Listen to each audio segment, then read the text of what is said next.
사랑하는 행복한 교회 성도 여러분, 이 영상을 보시는 하나님 나라의 귀한 자녀 여러분, 오늘은 2026년 6월 5일 금요일입니다.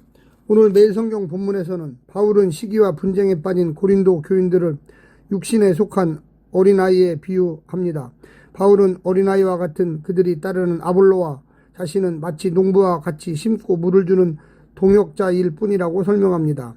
자라게 하시는 분은 오직 하나님이십니다. 교회는 그리스도라는 터 위에 세워지는 하나님의 건물이며 사역자들은 각기 다른 재료로 건축하지만 그날에 불이 각 사역자의 결과물을 시험할 것입니다. 오늘 본문을 나누어 보겠습니다.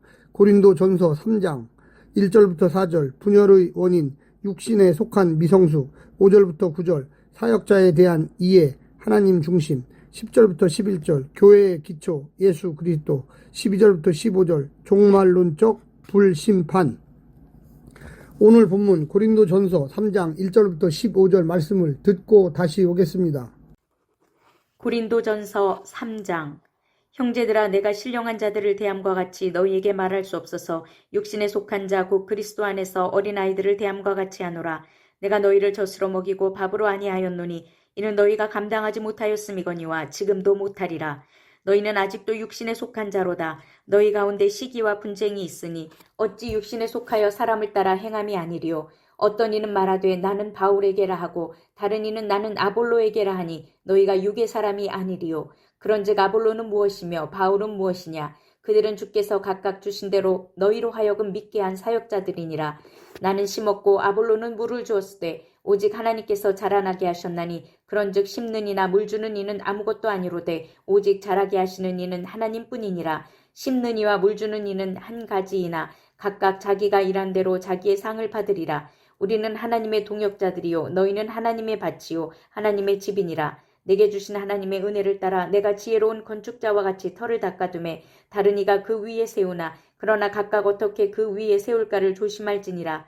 이 닦아둔 것 외에 능히 다른 터를 닦아둘 자가 없으니 이 터는 곧 예수 그리스도라. 만일 누구든지 금이나 은이나 보석이나 아무나 풀이나 지푸로 이 터 위에 세우면 각 사람의 공적이 나타날 터인데 그날이 공적을 밝히리니 이는 불로 나타내고 그 불이 각 사람의 공적이 어떠한 것을 시험할 것임이라. 만일 누구든지 그 위에 세운 공적이 그대로 있으면 상을 받고 누구든지 그 공적이 불타면 해를 받으리니 그러나 자신은 구원을 받되 불 가운데서 받은 것 같으리라.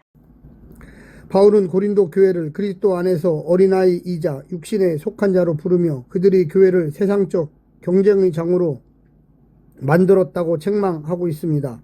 고린도 사회의 명예, 지위 중심 문화 속에서 그들은 영적 성숙을 수사학적 능력과 지혜로 오해했고 바울과 아볼로를 파벌의 지도자로 여겼습니다. 이에 바울은 두 사역자를 하나님의 일꾼, 농부로 정의하며 성장은 사람이 아니라 하나님이 자라게 하신다고 강조합니다. 이어 건축 비유로 교회는 하나의 기초, 즉 그리스도 위에서 세워지며 각 사역은 마지막 날 불로 시험될 것이라고 설명하면서 경고하고 있습니다. 오늘 본문을 세 부분으로 나누어 자세히 설명드리겠습니다. 첫 번째, 영적으로 미성숙한 성도들, 영적 성숙을 가늠하는 기준은 십자가입니다. 그 십자가는 자기 중심성을 해체하고 그리스도 중심성을 형성합니다. 회심은 하나님을 사랑하고 이웃을 사랑하는 이타적인 환대의 사람으로서의 변화입니다.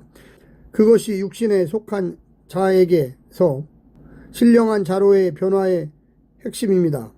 고린도 교인 중 일부는 영적으로 더 신령한 듯 행세하지만 특정 지도자를 중심으로 파당을 형성하고 그들을 등에 업고 자신들의 우월감을 과시하려 했습니다.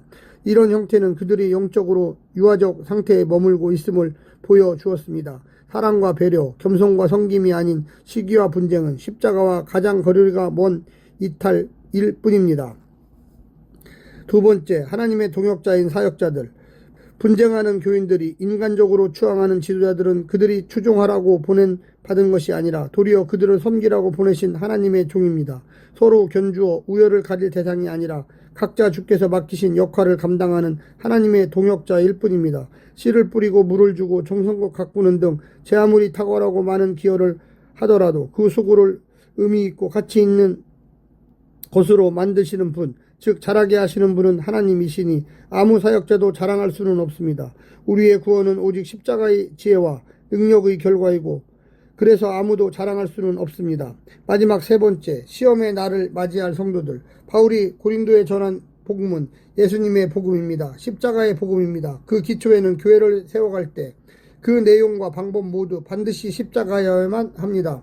그래야 예수님께서 머리가 되는 교회가 되고 예수의 통치를 실현하는 교회가 되고 예수님의 사람들이 창조하는 교회가 됩니다. 십자가 방식이 아니면 예수님이 아니라 사람이 주인이 되고 세상의 가치가 통하는 곳으로 전락합니다.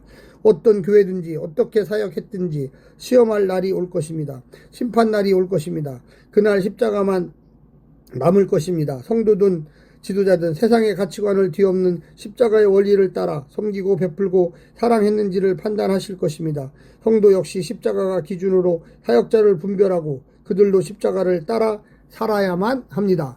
사랑하는 성도 여러분, 오늘 하루도 승리하시고요. 하나님의 놀라운 축복과 은혜가 늘 함께 하기를 간절히 바랍니다. 샬롬.